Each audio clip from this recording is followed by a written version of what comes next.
E agora a gente vai falar sobre dicionários. O que o dicionário tem de especial em comparação com as tuplas e com as listas? O dicionário, diferentemente das outras estruturas de dados, aqui a gente está falando de estruturas de dados, listas, tuplas, dicionários, a gente está falando de estrutura de dados. E os dicionários, eles são outra estrutura de dados, porém eles não são sequenciais, ou seja, eu posso reordenar a sequência deles como eu quiser.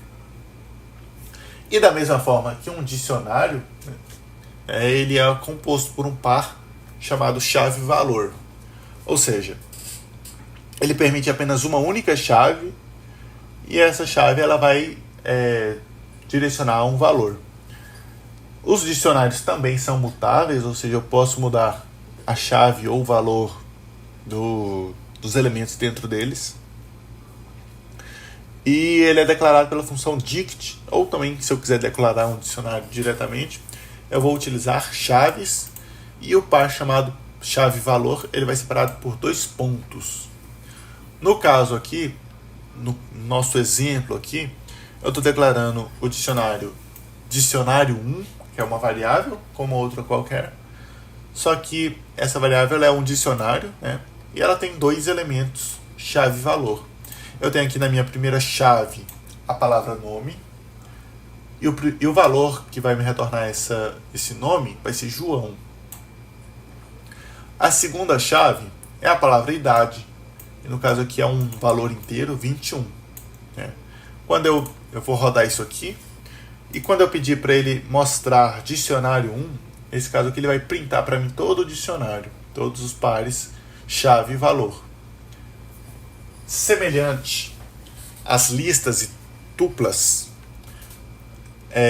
em vez de eu colocar elemento 0, elemento 1, elemento da posição 2, eu coloco a chave e ele me retorna o valor.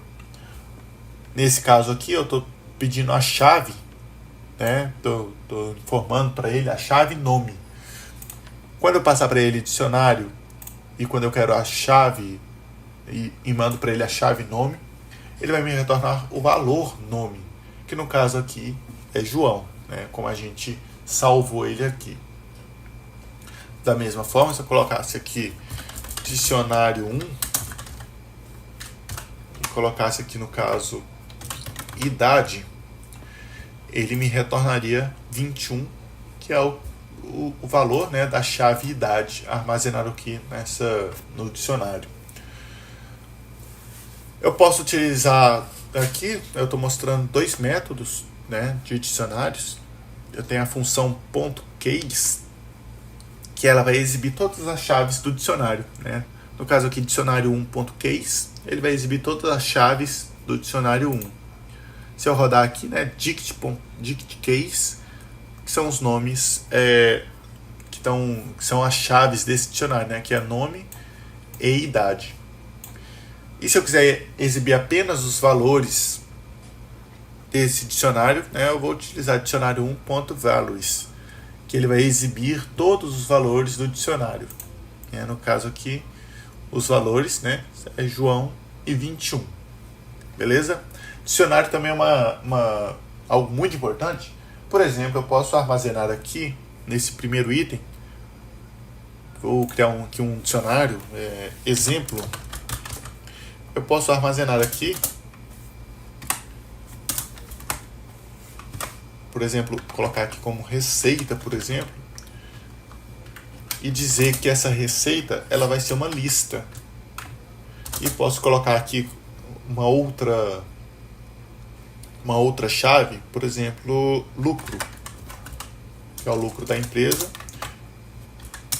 Hoje a gente está falando de uma forma teórica e na próxima aula a gente vai falar de uma forma, a gente vai fazer bem na prática isso. No caso aqui, posso colocar como lucro e outra lista. E pedir para ele calcular automaticamente a margem, a margem líquida de uma série de empresas aqui. Inclusive o primeiro parâmetro aqui, nosso pode ser CNPJ ou empresa. E aí outra lista aqui, por exemplo. Isso eu vou poder fazer na próxima aula. A gente vai fazer algumas vezes. justamente para conseguir calcular de uma forma bem rápida as margens e outros itens de todas as empresas listadas aqui na nossa bolsa de valores, né? E é um exemplo de aplicação desse dicionário que vai ocorrer na nossa próxima aula, né?